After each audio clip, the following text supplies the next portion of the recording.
오늘은 믿음이란 무엇입니까? 라는 제목으로 하나님의 말씀을 나누려고 합니다. 함께 보실까요? 오늘 첫 번째로 살펴보게 될 주제는 믿음에 출처라는 겁니다. 말씀해 보세요. 믿음은 바라는 것들의 실상이요 보지 않는 것들의 증거니 믿음이 없이는 하나님을 기쁘시게 하지 못하나니 하나님께 나아가는 자는 반드시 그가 계신 것과 또한 그가 자기를 찾는 자들에게 상 주시는 이심을 믿어야 할지니라. 사랑하는 성도 여러분, 여러분은 믿음의 출처에 대해서 어떠한 생각을 갖고 계십니까? 믿음은 바라는 것들의 실상이다. 믿음은 보이지 않는 것들의 증거다. 믿음이 없이는 하나님을 기쁘시게 할 수 없다. 하나님께 나아가는 자는 반드시 그가 계신 것과 그가 자기를 찾는 자들에게 상 주시는 이심을 믿어야 한다. 지금 성경에서 말하고 있는 이 믿음은 그 기원이 무엇이냐는 거죠. 내가 하나님을 이와 같이 믿는 겁니까? 하나님께서 이와 같이 하나님이 믿어지게 만드시는 겁니까? 내가 하나님을 통해 이러한 것들을 바라게 되는 겁니까? 하나님께서 하나님을 통해 이러한 것들을 바라게 만드시는 겁니까? 성경에서 말하는 믿음의 기원은 나일까요? 아니면 하나님이실까요? 율법의 관점에서 보면 믿음은 내가 사는 것으로 여겨질 때가 많습니다. 내가 믿는 것으로, 내가 이것을 믿고 나아가는 것으로 그렇게 여겨질 때가 많다는 거죠.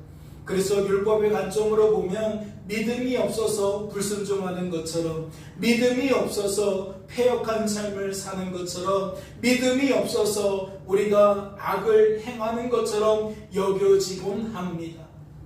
그런데 복음의 관점으로는 그렇지가 않아요. 복음의 관점으로는 이 믿음이 철저하게 하나님에 의해서 우리에게 부어지는 것으로 여겨진다는 거죠. 우리의 선택이 아니라, 우리의 결단이 아니라 하나님께서 하신 일로 여겨진다는 겁니다.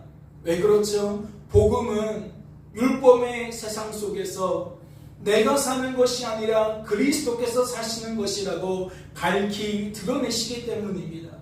율법으로는 내가 사는 것으로 우리가 헤아릴 수도 있는데, 복음의 관점에서는 결코 내가 사는 것으로 끼워넣을 공간이 없다는 거죠. 하나님의 말씀을 믿는 것도, 순종하는 것도, 선을 행하고 의를 행하는 것도 내가 하는 것이 아니라 내 안에 거하시는 예수 그리스도께서 나를 통해 그러한 삶을 살게 하시는 것으로 우리들은 여겨질 수밖에 없다는 겁니다. 하지만 우리가 일상생활에서 대화를 나눠보면 많은 성도들이 이러한 것들을 놓치고 납니다. 어떤 분은 이것을 같은 거라고 이야기하더라는 거죠. 같은 것인데 단지 사람의 입장에서 이야기하면 전자가 되는 것이고 하나님의 입장에서 이야기하면 후자가 되는 것이다. 이것은 서로 다른 것이 아니라 단지 입장에 따른 표현의 차이일 뿐이다. 그렇게 이야기를 하더라는 겁니다. 여러분은 어떻게 생각하십니까? 정말 이것이 그냥 입장에 따른 그 표현의 차이일까요? 인생을 내가 사는 것처럼 여기는 것은 율법의 관점이라고도 말씀을 드렸지만 사실 이것은 율법의 관점을 넘어서 죄가 가득한 이 세상의 상식과 가치관을 따라가는 모든 범죄한 인생들이 공통적으로 가지고 있는 관점인 줄로 압니다. 보편적으로 가지고 있는 관점인 줄로 알아요.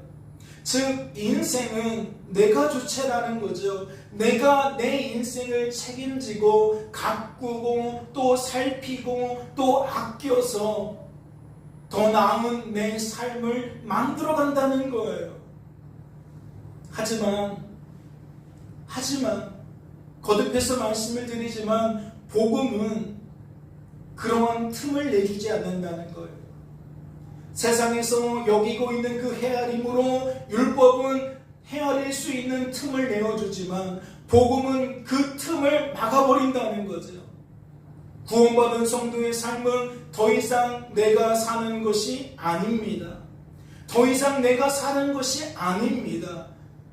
우상 숭배자들처럼 바라볼 수 있는 삶이 아니라는 거예요. 율법에서 그렇게 빈틈이 있어서 그렇게 여겨질 수도 있겠지만 결코 그렇지 않다는 거죠. 복음의 관점에서는 그리스도께서 사시는 겁니다.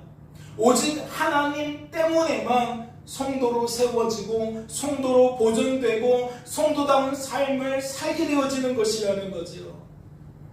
이 차이를 알지 못하면 아직 구원의 은혜가 무엇인지 모르는 것과 징배 없습니다.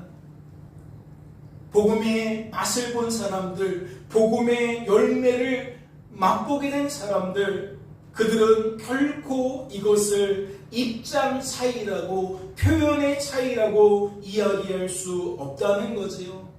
같은 것인데 사람의 입장에서 이야기하면 전자가 되고 하나님의 입장에서 이야기하면 후자가 된다.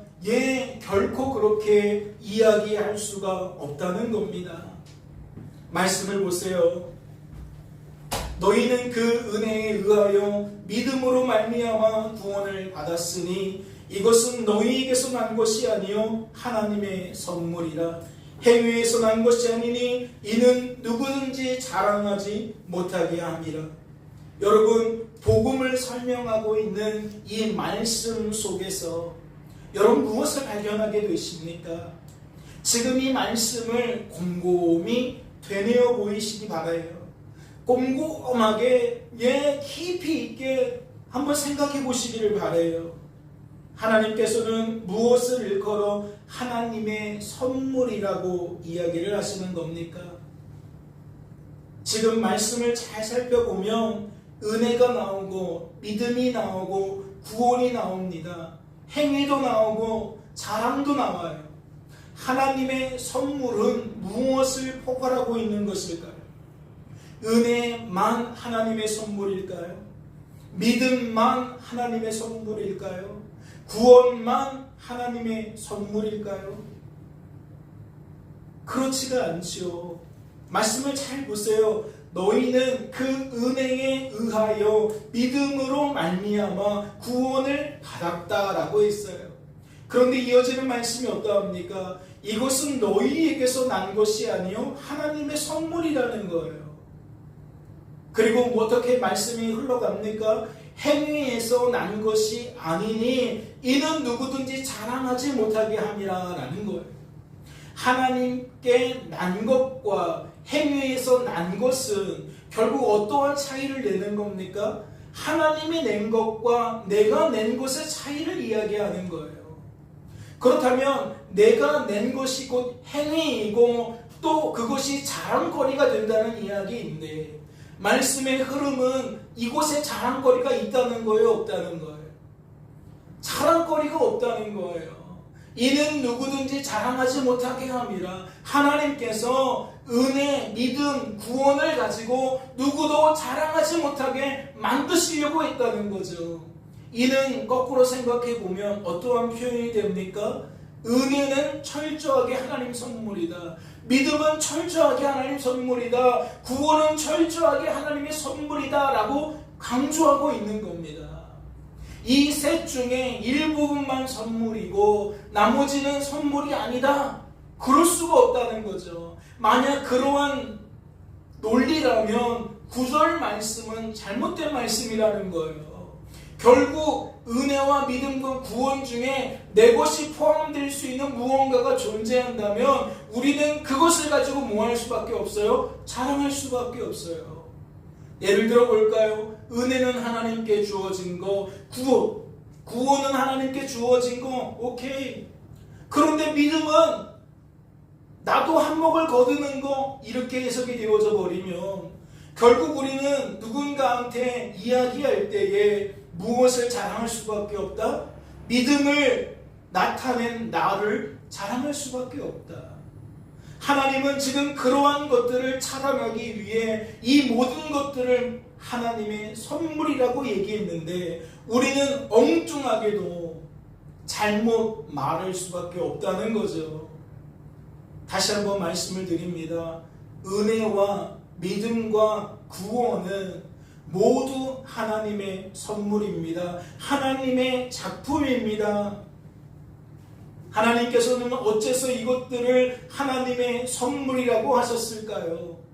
이것은 우리들이 낼 수 없기 때문입니다. 우리들의 힘과 능력으로는 하나님의 말씀하시는 그 은혜와 믿음과 구원을 열매 맺을 수 없다는 거지요. 마치 약하고 무능한 우리들이 스스로의 힘과 능력으로는 결코 주에서 벗어날 수 없는 것처럼 스스로의 힘과 능력으로는 결코 은혜와 믿음과 구원을 낼 수 없다는 겁니다. 상황이 이와 같을진데 복음의 관점은 이와 같이 분명하고 명확할진데 어떻게 이러한 말씀을 가지고도 우리가 단지 표현의 차이라고 입장의 차이라고 말할 수가 있겠어요? 우리는 주어진 삶 속에서 주어진 삶의 결과 속에서 결코 헷갈려서는 안 될 겁니다. 하나님께서 하신 일이 내가 한 일처럼 오해되어지고 착각되어져서는 안 될 것이라는 이야기이지요. 말씀을 정리합니다. 믿음의 출처는 누구입니까? 믿음의 기원은 누구입니까? 오직 하나님입니다. 인생에 끼어들 자리가 있습니까? 인생에 끼어들 자리가 전혀 없습니다. 그러니 우리들은 내가 믿었다라는 말은 할 수 없는 겁니다. 내가 믿어야 한다는 말은 결코 할 수 없다는 거지요. 우리가 그렇게 말하는 그 믿음은 결코 성경에서 말하는 믿음이 아니라는 겁니다. 적어도 복음 안에서 설명되어지는 믿음은 아니라는 거지요. 깨닫는 은혜가 있으시기를 주님의 이름으로 소망합니다. 오늘 살펴보게 될 두 번째 주제는 믿음의 누림이라는 겁니다. 말씀을 보실까요? 믿음으로 아브라함은 부르심을 받았을 때에 순종하여 장래의 유업으로 받을 땅에 나아갈새 갈 바를 알지 못하고 나아갔으며, 그렇다면 앞서 살펴본 논의를 통해 믿음으로 아브라함은 이라는 이 말씀 속에는 어떠한 의미가 담겨 있을까요? 지금 어떠한 의미를 이 속에 넣어놨겠냐는 겁니다. 이는 하나님께서 하나님의 뜻을 따라 아브라함에게 은혜를 베풀어 주셨다라는 의미인 줄로 압니다. 이는 하나님께서 하나님의 그 큰 사랑 때문에 아브라함에게 뭐예요? 은혜를 베풀어 주셨다라는 의미라는 거죠. 다시 말해 아브라함이 하나님께 부름받게 된 이유가 무엇 때문이라는 겁니까? 말씀에 나오는 것처럼 그가 하나님의 부르심에 순종하게 된 이유가, 갈 바를 알지 못했으나 나아가게 된 이유가 누구 때문이겠냐는 거죠. 오해에서 벗어나라고 했어요. 착각에서 벗어나라고 했어요. 누구 때문인 겁니까? 믿음의 기원이신, 믿음의 출처이신 하나님 때문인 겁니다. 즉 하나님이 순종하게 만드셨다는 것이고, 하나님이 떠날 수 있도록, 나아갈 수 있도록 만드셨다는 거죠.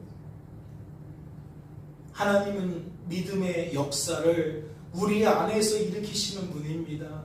우리 바깥에서도 일으키시지만 우리 안에서도 일으키시는 분이라는 거죠. 그러니까 믿어질 만한 상황만 펼쳐주시는 것이 아니라 그 상황과 더불어 우리 안에서 그 상황을 통해 하나님이 믿어지게 만드시는 분이라는 거예요. 어디에서요? 우리의 생각 속에서, 우리의 감정 속에서, 우리의 의지 속에서 믿어지게 된다는 거죠. 하나님이 믿어지기 때문에 아브라함처럼 뭐 할 수 있다? 본토 친척 아비 집을 떠날 수 있다는 거예요. 내가 어디로 가야 할지도 정확히 모르지만 하나님께서 믿음을 불어넣어 주시면 그렇게 행동할 수 있다는 거지요. 그렇다면 아브라함이 하나님 때문에 이러한 삶을 살게 된 것을 성도된 우리들은 복음의 관점에서 어떻게 해석해야 됩니까? 어떻게 이해해야 됩니까? 이것은 하나님께서 아브라함에게 믿음을 주셔서 아브라함이 그 믿음을 누리게 된 것으로 우리는 여겨야 합니다. 아브라함의 뭔가는 없어요. 오직 하나님의 무언가만 있습니다. 그래서 아브라함은 그 하나님 때문에 생각이 달라졌고 감정이 달라졌고 의지가 달라졌고 그래서 말이 달라지고 행동이 달라져서 주변 사람이 할 수 없었던 그 일을 하나님 때문에 하게 되었다라는 거지. 그렇다면 잘 생각해 보세요. 그 땅에 기근이 들었으므로 아브라함이 애굽에 거류하려고 그리로 내려갔으니 이는 그 땅에 기근이 심하였습니다. 아브라함은 약속의 땅인 가나안에 도착했지만 그 땅에 기근이 심해서 어떠한 결정을 내리게 됩니까? 애굽으로 내려가기로 결정을 내립니다. 약속의 땅을 떠나서 애굽으로 내려가기로 작정한다는 거지요. 여러분은 이러한 아브라함의 모습이 어떻게 여겨지십니까? 이 또한 아브라함이 믿음을 누리고 있는 것처럼 여겨지십니까? 하나님께서 주신 믿음을 따라 그가 애굽으로 내려가는 것처럼 여겨지시냐는 거예요. 이어지는 말씀도 보세요.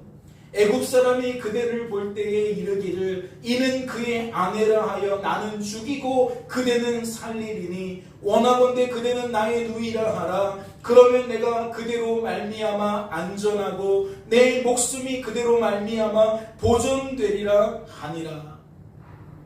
아브라함은 애굽에 내려갔고 애굽에 내려가서 어떻게 말하고 행동합니까? 자신의 아내인 사라 때문에 혹시 자신이 피해를 입는 것을 막기 위해 사람들에게 누이라고 말하자고 제안합니다. 아브라함이 아내에게 당신은 나의 동생이라고 합시다 이렇게 제안했다는 거예요. 다시 묻지요. 여러분은 이러한 아브라함의 모습이 어떻게 여겨지십니까? 이러한 아브라함의 모습이 하나님께서 부어주신 믿음을 주어진 삶 속에서 누리고 있는 것처럼 여겨지십니까? 이러한 그의 말과 그의 행동은 하나님 때문에 되어진 결과로 여겨지시냐는 겁니다. 저는 그렇게 여겨지지가 않습니다. 아브라함이 본토 친척 아비 집을 떠난 것과 지금 이 상황은 전혀 다르게 여겨진다는 거죠. 왜냐하면 믿음을 누리고 있는 성도는 주어진 삶 속에서 주어진 삶의 결과 속에서 어떠한 반응을 내게 되어집니까? 사람과 환경을 통해 오히려 하나님을 더욱 바라보고 하나님을 더욱 의지하고 하나님을 더욱 자랑하게 되어집니다. 평생을 일구어 놓은 그 터전을 떠날 수 있는 까닭이 무엇이냐? 세상 상식과 가치관으로는 말이 안 되는 행동이라는 거죠. 사람 논리, 환경 논리로 이 상황을 계산해 본다면 떠날 필요가 없는 겁니다. 딱히 무언가 보장해 주는 것도 아닌데 확실하게 무언가를 약속받은 것도 아닌데 앞날을 모르는 그 상황 속에서 무작정 떠난다는 것은 말이 되지 않는다는 거죠. 그런데 왜 떠난다고요? 하나님이 생각과 감정과 의지에 변화를 주시니까 하나님 때문에 아브라함은 자연스럽게 떠나게 된다는 거예요. 그런데 지금 이 상황은 무엇입니까? 아브라함은 주어진 삶 속에서 기근을 체감하며 무엇을 바라보았습니까? 위기를 체감하며 무엇을 의지했냐는 거예요. 생활의 어려움을 통해서 그는 하나님을 바라보고 있습니까? 생활의 어려움이 하나님을 더욱 의지하게 만들고 있습니까? 아니죠. 그는 자신이 받을 위기를 직감하고 하나님을 바라봅니까? 하나님을 의지합니까? 아닙니다. 자신의 머리를, 자신의 경험을 의지합니다. 이러할 때에는 이렇게 하는 것이 더 낫겠다. 내 머리를 의지한다는 거예요. 내 경험을 의지한다는 거죠. 다시 말해 그는 주어진 삶 속에서 본토 친척 아비집을 떠날 때와는 전혀 다른 모습으로 지금 주어진 삶 속에서 말하고 행동하고 있다는 겁니다. 그렇다면 그 결과는 무엇일까요? 말씀을 보세요. 이에 바로가 그로 말미암아 아브라함을 후대함으로 아브라함이 양과 소와 노비와 암수 나귀와 낙타를 얻었더라. 아브라함은 그의 바램대로 애굽에서 굶지 않게 되었습니다. 약속의 땅인 가나안에서는 심한 기근 때문에 먹을 것이 염려되었어요. 굶게 되었다고요. 그런데 애굽으로 내려가면서 무엇을 기대했겠습니까? 그곳에 가면 살 길이 열리겠지. 그곳에 가면 배는 굶지 않겠지. 혹시 몰라 애굽으로 내려가면 내가 부자가 될 수 있을지도 몰라. 별의별 생각을 했지만 다 좋은 생각이었겠죠. 애굽에 내려가면 좋은 결과가 나타날 거라고 기대하며 내려갔을 겁니다. 그런데 말씀을 보니까 그는 정말로 굶지 않게 되었어요. 심지어는 많은 재산도 얻게 되었습니다. 그런데요, 모든 것이 이렇게 자기가 생각한 대로 흘러간 것은 아닙니다. 그는 자신의 아내를 누이라고 속였지요. 그런데 그것 때문에 어떠한 일이 벌어졌느냐? 애고방 바로가 자신의 아내를 빼앗아 가려고 했습니다. 즉 이미 내 아내인데 애고방 바로가 자신의 아내로 삼으려고 했다는 거죠. 애고방 바로가 아브라함에게 그냥 선물을 주는 게 아닙니다. 애고방 바로는 아브라함에게 왜 양과 소와 노비와 암수 나귀와 낙타를 주었느냐? 그의 여동생과 결혼하고 싶었기 때문입니다. 다시 말해 아브라함의 아내인 사라와 결혼하고 싶었기 때문에 아브라함에게 잘 대주었다는 거지요. 과연 아브라함은 이러한 삶의 결과를 어떻게 여기게 되었을까요? 애굽에 내려가서 굶지 않게 된 거, 많은 재산을 얻게 된 거, 그건 좋았을 거예요. 그런데 갑자기 아내를 왕에게 빼앗기게 되었다? 어떻게 여기게 되었을까요? 이러한 삶의 결과 속에서 그가 어떠한 생각과 감정과 의지를 품게 되었겠냐는 겁니다.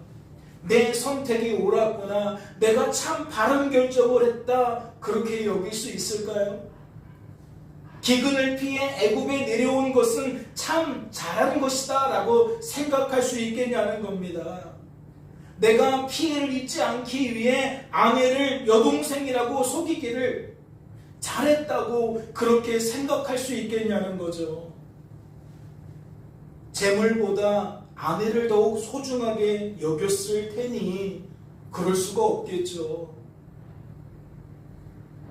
배를 골마도 재산이 좀 없어도 아내를 사랑한다면 아내가 있는 것을 원했을 거예요. 그렇다면 그는 무엇을 후회했겠습니까? 애굽에 내려온 것을 후회했을 겁니다. 사람들 앞에서 아내를 여동생이라고 말하는 것을 후회했을 거라고요. 그러한 자신의 행동을 그는 계속해서 후회하게 되었을 거라는 거죠. 그는 그 속에서 무엇을 깨달을 수밖에 없을까요? 이미 후회는 했지만 결과를 바꿀 수 있습니까? 자신의 힘으로 애굽 왕 바로의 결정을 바꿀 수 있나요? 자신이 가지고 있는 힘은 아무것도 없는데 상대는 한 나라의 큰 제국의 왕인데 이거 어떻게 해야 됩니까? 이 상황을 어떻게 받아들여야 됩니까? 이러지도 못하고 저러지도 못하고 정말 자책감에 시달리게 되었을 겁니다. 그런데 그러한 아브라함을 위해 하나님께서 하신 일이 무엇입니까? 말씀을 보세요. 여호와께서 아브라함의 아내 사레의 일로 바로와 그 집에 큰 재앙을 내리신지라. 하나님께서 뭐 하십니까? 하나님께서 애굽 왕 바로와 그 집에 큰 재앙을 내리십니다. 아브라함은 어찌할 바를 알지 못해서 발만 동동 구리며 마음의 속병만 삼키고 있는데 하나님은 뭐 하시는 거예요? 능력의 손을 펴셔서 애굽 왕 바로를 꾸짖으시는 거예요. 이 상황을 바꾸시기 위해서 하나님이 적극적으로 개입하셨다는 거죠. 과연 그 결과는 어떠했을까요? 바로가 아브라함을 불러서 이르되 내가 어찌하여 나에게 이렇게 행하였느냐? 내가 어찌하여 그를 내 아내라고 내게 말하지 아니하였느냐? 내가 어찌 그를 누이라 하여 내가 그를 데려다가 아내를 삼게 하였느냐? 내 아내가 여기 있으니 이제 데려가라 하고 바로가 사람들에게 그의 일을 명하매 그들이 그와 함께 그의 아내와 그의 모든 소유를 보내었노라. 이 애굽 왕 바로의 말을 듣고 아브라함은 무엇을 배우게 되었을까요? 내 꾀가 통하지 않는다는 것을 배우게 되었을 겁니다. 내 인생의 한계를 배우게 되었을 거예요. 내가 그동안에는 늘 꾀를 내어 살았는데 이렇게 해보고 저렇게 해보고 그렇게 내 인생을 풀어가 봤는데 여전히 하나님 안에서 살지만 하나님과 함께 살지만 그러한 내 민낯을 스스로 꺾을 수 없어서 뭐 할 수밖에 없어요? 늘 개선할 수밖에 없고 늘 머리 쓰며 살 수밖에 없어요. 그런데 애굽 왕 바로가 그런 자신에게 비수가 꽂히는 말을 계속 퍼붓는 거예요. 너 상황이 불리하다고 자꾸 거짓말하면 돼? 너 이런 식으로 자꾸 행동하면 돼? 이해가 되시죠? 그가 잘못한 것을 애굽 왕 바로를 통해 깊이 있게 통찰하게 된다는 거예요. 그런데 놀라운 것은 누가 봐도 아브라함이 잘못한 것인데 애굽 왕 바로가 아브라함에게 무언가 조치를 취합니까? 그를 감옥에다 가두나요? 아니면 그에게 주었던 재산들을 몰수합니까? 아니면 아브라함을 애굽의 노예로 삼아버립니까? 아브라함이 한 행동을 봤을 때에는 애굽에서 정말 노예가 돼도 뭐라 할 수 없는 상황이에요. 왜냐하면 최고의 권력자인 왕을 속였으니까. 그런데 하나님께서 재앙을 내리시며 아브라함을 건들지 못하게 만드신 거죠. 아브라함은 실수투성이고 죄덩어리인데 하나님께서 역사하셔서 아브라함의 그 실수를 덮어주시는 거예요. 아브라함을 건들지 못하게 하는 거예요. 그러니까 애굽 왕 바로가 아브라함의 잘못을 꾸짖을 수는 있지만 모하지는 않아요. 어떠한 해도 가하지를 않아요. 심지어는 그가 주었던 많은 재산도 빼앗지 않아요. 그냥 그 모든 것을 가지고 안전하게 애굽에서 떠나갈 수 있도록 만들었다는 거죠. 그렇다면 이 일을 체감하게 된 아브라함은 무엇을 배우게 되었을까요? 무엇을 학습하게 되었을까요?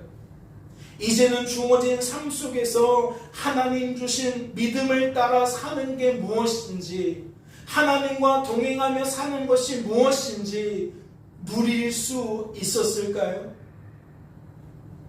말씀은 아브라함의 변화를 나타내는 두 가지 사건을 소개하고 있습니다. 첫째는 자신의 조카인 롯과 아브라함이 헤어지는 겁니다. 말씀을 보세요. 그러므로 롯이 요단 온 지역을 택하고 동으로 옮기니 그들이 서로 떠난지라. 아브라함은 가나안 땅에 거주하였고 롯은 그 지역의 도시들에 머무르며 그 장막을 옮겨 소돔까지 이르렀더라. 아브라함과 롯은 소유가 너무 많아져서 더 이상은 함께할 수 없었어요. 같이 생활할 수가 없었다는 거예요. 양들이 너무 많아지니까, 가축들이 너무 많아지니까 이게 같이 뭔가 키워가기에는 이게 어렵다는 거지요. 그래서 아브라함은 롯에게 네가 먼저 선택하라고 말합니다. 네가 선택하는 대로 내가 떠나겠다. 네가 선택하지 않은 곳으로 내가 옮기겠다라고 제안을 한다는 거죠. 그 결과가 무엇입니까? 요단강을 기준으로 아브라함은 서쪽 가나안 땅에 머물게 되어지고 롯은 동쪽 요단 땅에 머물게 됩니다. 강을 사이에 두고 한 사람은 이쪽에 한 사람은 저쪽에 멀리 떨어져서 생활하게 된다는 거죠. 사랑하는 성도 여러분, 이것은 무엇을 의미하는 걸까요? 아브라함의 기사를 잘 살펴보면 꼬리처럼 꼬리에 꼬리를 무는 아주 그 사건이 있는데, 하나는 무엇이냐? 자식에 대한 문제이고 하나는 무엇이냐? 가족에 대한 문제입니다. 그동안 아브라함은 하나님을 경외하게 되었지만 한편으로는 여전히 세상을 두려워하며 살았습니다. 그 결과가 무엇입니까? 하나님께서 본토 친척 아비집을 떠나라고 말씀하셨지만 너의 삶에 네가 의지하고 네가 바라볼 만한 모든 대상으로부터 떨어져서 나만 바라보라고, 나만 의지하라고 하나님 말씀하셨지만 아브라함이 갈대아 우르를 떠날 때에 어떻게 했습니까? 아버지를 데리고 떠납니다.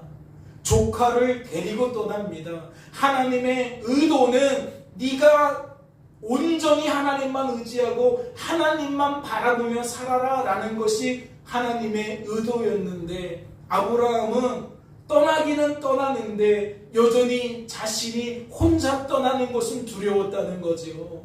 막막했다는 거예요. 그러니까 자신이 한평생 의지하고 살던 부모님을 함께 데리고 가는 겁니다. 자기의 친척들을 함께 데리고 가는 겁니다. 이러한 그의 태도는 하란을 떠날 때에도 반복되어집니다. 아버지가 죽었어요. 이제 남은 것은 조카입니다. 그런데 하나님이 또다시 말씀하시는 거예요. 너의 본토 친척 아비집을 떠나라. 이는 무엇을 의미하죠? 조카 롯과 이별하라는 거예요. 나만 바라보라는 거죠. 나만 의지하라는 거예요. 그런데 아브라함은 하란을 떠날 때에 누구를 데리고 갑니까? 조카 롯을 데리고 갑니다. 그러니까 떠나는 것은 떠나게 되지만 무엇은 계속 놓지 못하는 거예요. 내가 의지할 대상, 내가 바라볼 대상을 끊어내지 못하는 거예요. 하나님도 바라봐야 되지만 한쪽에서는 내 가족도 바라봐야 된다는 거죠. 하나님도 의지해야 되지만 한쪽으로는 사람도 의지해야 된다는 거예요.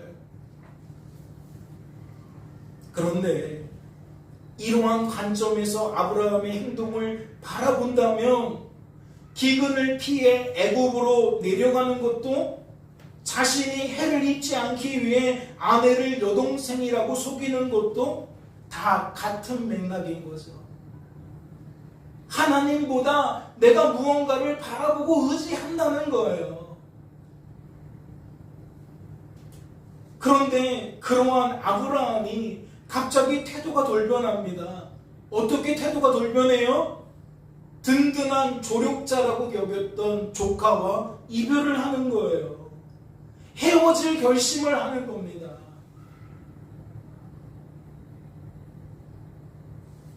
여러분, 이게 가벼운 얘기가 아니에요. 애굽 사건을 통해서 아브라함이 무언가 변화되었다라는 것을 의미한다는 거죠. 무엇이 변화됐을까요? 아브라함이라는 사람이 변화된 걸까요? 아니요. 아브라함이라는 사람은 변화되지 않았어요. 아브라함이라는 사람은 죽을 때까지 이러한 행동들을 끊임없이 반복합니다. 그런데 무엇이 달라진 거예요? 그의 영적인 상태가 달라진 거예요. 예전보다 더욱 성령에 충만하게 되었다는 거죠. 믿음에 충만하게 되었다는 거예요. 말씀 곧 복음에 충만하게 되었다는 거죠. 그러니까 계산하고 싶어하는 그 본성, 그 죄된 본성은 여전한데 무엇이 압도하고 있는 거예요? 하나님의 은혜가, 하나님의 그 붙들어 주시는 능력이 압도하고 있는 거예요. 그러니까 내 힘으로는 조카와 헤어질 수 없는데 하나님께서 헤어질 수 있도록 만드셨다는 거죠. 생각해 보세요. 아브라함과 롯이 아무리 많은 재산을 갖게 되었다 할지라도 그들은 지금 어디에 거주하고 있습니까? 낯선 땅에 거주하고 있습니다. 이방인들 사이에서 지내고 있다고요. 그런 그들의 앞날을 누가 보장할 수 있습니까? 그가 가지고 있는 그 재산이 그들의 앞날을 보장할 수 있습니까? 오히려 재산이 많은 것 때문에 주변 사람들에게 뭐 할 수 있는 겁니까? 공격받을 수 있는 겁니다. 주변 사람이 저 사람은 외부에서 왔는데 돈은 많아. 저 가족밖에 없어. 얼마 전까지는 롯과 함께 있는데 지금은 혼자야. 그럼 뭐 할 수 있는 겁니까? 우리 힘을 합쳐서 저 집에 쳐들어가서 저들이 갖고 있는 모든 것들을 빼앗아 오자. 저들을 보니까 많은 가축들도 있고 아내는 너무나도 아름답더라. 저 아내를 빼앗아 오자, 저 가축들을 빼앗아 오자. 얼마든지 그렇게 생각할 수 있는 것 아닙니까? 세상을 향한 두려움은 그래서 우리들을 늘 주저하게 만드는 겁니다. 내가 혹 이렇게 하면 나에게 더 큰 피해가 오는 것은 아닐까? 나에게 안 좋은 일이 벌어지는 것은 아닐까? 그러니까 가진 것이 없으면 없는 것 때문에 세상은 늘 커 보인다는 것이고, 내가 무언가를 많이 갖게 되면 많이 갖게 된 것 때문에 세상이 더욱 커 보인다는 거죠. 그래서 거듭해서 말씀을 드리지만 아브라함이 롯과 헤어질 결심을 하게 된 것은 결코 가볍게 여길 수 있는 사건이 아닌 겁니다.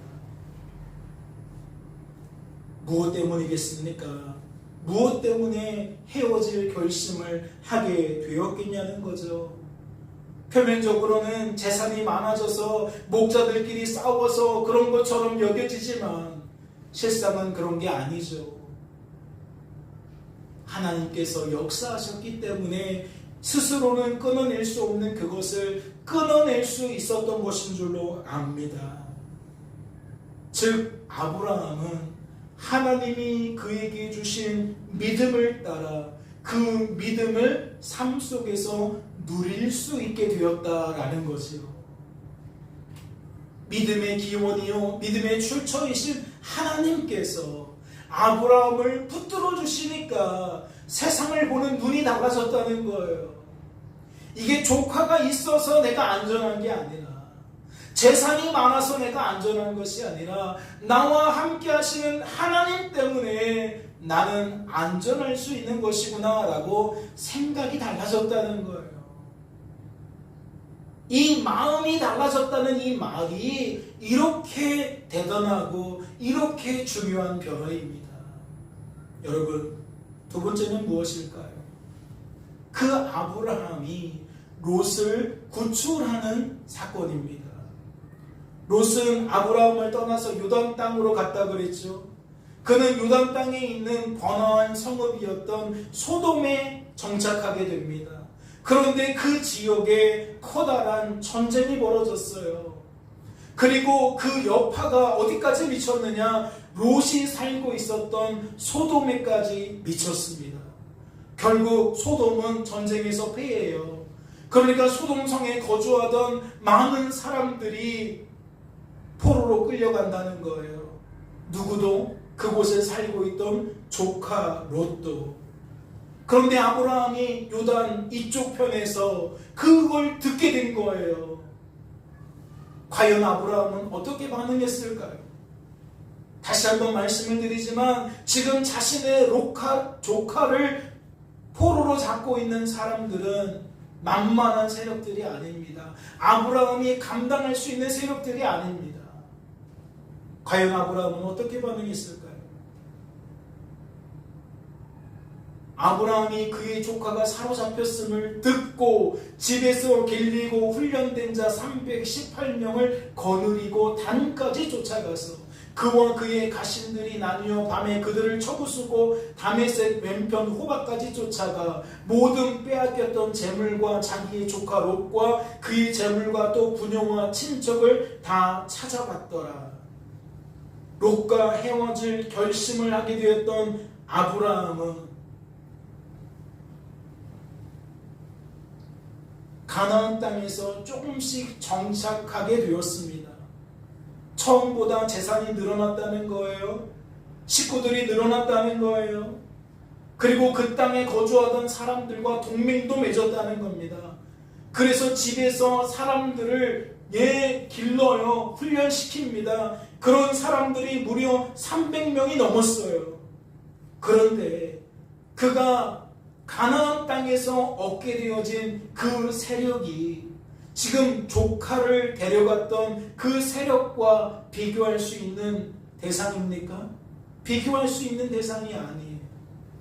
아무리 아브라함이 성공했다 할지라도 자신의 그 모든 것을 동원해도 상대할 수 없는 대상이라는 거죠. 그런데 말씀을 보니까 아브라함은 뭐하고 있어요? 망설이지 않고 쫓아가고 있어요. 조카를 구출하기 위해 쫓아가고 있어요. 이것만 봐도 아브라함은 자신의 가족을 끊어낼 수 있는 사람입니까? 끊어낼 수 없는 사람이에요. 결코 롯과 헤어질 만한 사람이 아니라는 거죠. 내 가족을 이렇게 끔찍히 아끼는 사람이 어떻게 결별했는지 우리는 다시 한번 깨닫게 되어집니다. 아브라함은 뒤도 안 돌아보고 왜 쫓아갑니까?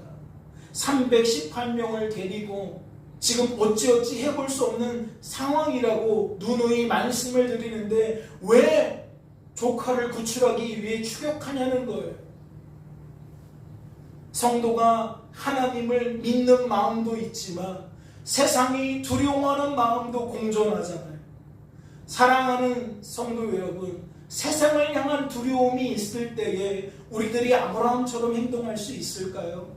세상이 너무 두려운데 아브라함처럼 이렇게 앞뒤 가리지 않고 행동할 수 있겠냐는 거예요. 계산기 따져보지 않고 행동할 수 있겠냐는 거죠. 그런데 아브라함은 쫓아갔을 뿐만 아니라 심지어 구출해 옵니다. 빼앗겼던 모든 것을 되찾아와요. 무엇 때문일까요?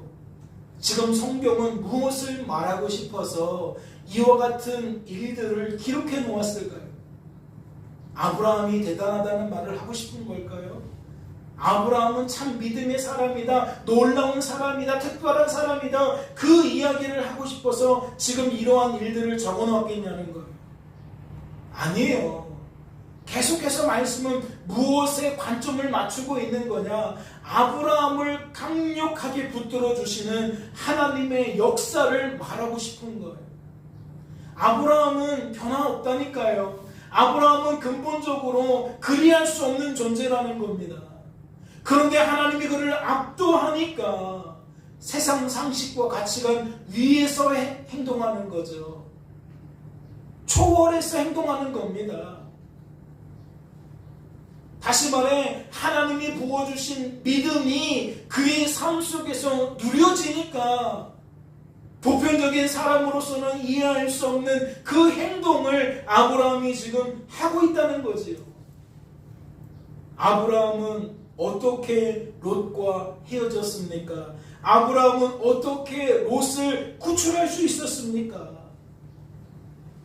오직 하나님 때문입니다. 그러한 믿음을 그에게 주시는 하나님 때문이라는 거지요. 하나님이 아브라함의 삶 속에서 친히 역사하셨기 때문에 롯과도 헤어질 수 있었고 그 막대한 세력들을 무찌르고 롯을 구출해 올 수 있었다는 겁니다. 여러분, 오늘 설교의 제목이 무엇입니까?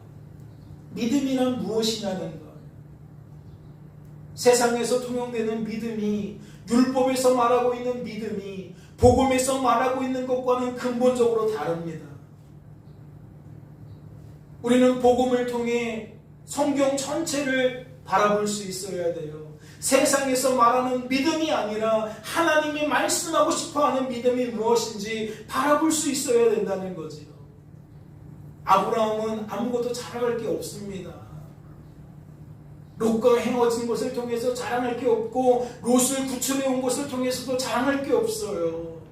왜? 이 사건은 은혜와 믿음과 구원의 출처이신, 즉 하나님의 선물을 받고 아브라함의 삶 속에서 열매 맺게 되어진 결과이기 때문에 우리는 이 사건에서 아브라함을 끼워넣을 수 없다는 거죠.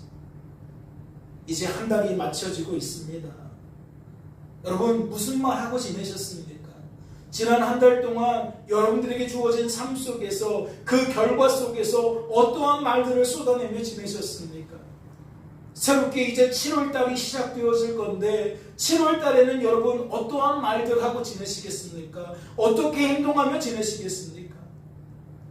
내가 하고 있는 것들 속에 모든 선과 모든 의는 하나님의 것인 줄로 깨닫고 계십니까?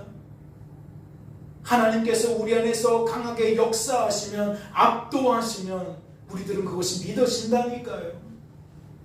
믿어지기 때문에 우리가 하나님께 받은 것처럼 말할 수 있는 겁니다. 자유를 누리며 살아갈 수 있는 거예요. 바라기는 6월 한 달 동안에도 우리를 붙들어 주신 하나님께 진심으로 감사하셨으면 좋겠고, 7월 한 달 동안에도 그렇게 우리를 붙잡아 주실 하나님을 기대하며 믿음으로 전진할 수 있는 저와 여러분이 되어 주셨으면 좋겠습니다. 잠시 기도합니다. 하나님 아버지, 아브라함은 결코 변화될 수 없는 것처럼 우리들도 결코 변화될 수 없다는 것을 깨달아야 될 줄로 믿습니다. 우리들의 변화가 아니라 우리들 안에 역사하시는 하나님의 변화인 것을 깨달아야 될 줄로 믿습니다. 그래야만 우리들이 우리 자신을 과신하는 것이 아니라 철저하게 하나님을 더욱 바라보고 하나님을 더욱 의지하게 될 줄로 압니다. 세상 사람들은 자신들이 노력해서 자신들의 실력을 키우는 것으로 생각합니다. 자신들의 경험이, 자신들의 지혜가 자신들의 삶을 만들어가는 것으로 착각합니다. 하나님, 우리가 예외입니까? 성도인 우리들도 예외가 아닙니다. 우리들도 온통 우리들의 경험과 우리들의 지식을 앞세우며 우리들의 삶을 평가하고 받아들입니다. 주님, 이러한 오해에서 벗어나게 하여 주옵소서. 이러한 착각에서 벗어나게 하여 주옵소서. 인생을 주관하시고 구원하시는 분은 오직 하나님인 것을 통찰하게 하여 주옵시고, 주어진 삶 속에서 이 입술로 하나님이 깨닫게 하신 만큼 늘 하나님을 더욱 찬양하며 하나님께 더욱 감사하며 하나님 때문에 더욱 기뻐하며 하나님 때문에 더욱 평강을 누리며 주어진 삶 속에서 하나님과 동행하는 삶을 살아갈 수 있도록 주여 붙들어 주시옵소서. 주께서 우리를 지켜주실 줄로 믿고 감사드리며 이 모든 말씀 우리를 죄에서 구원하신 예수님의 이름으로 기도하옵나이다. 아멘.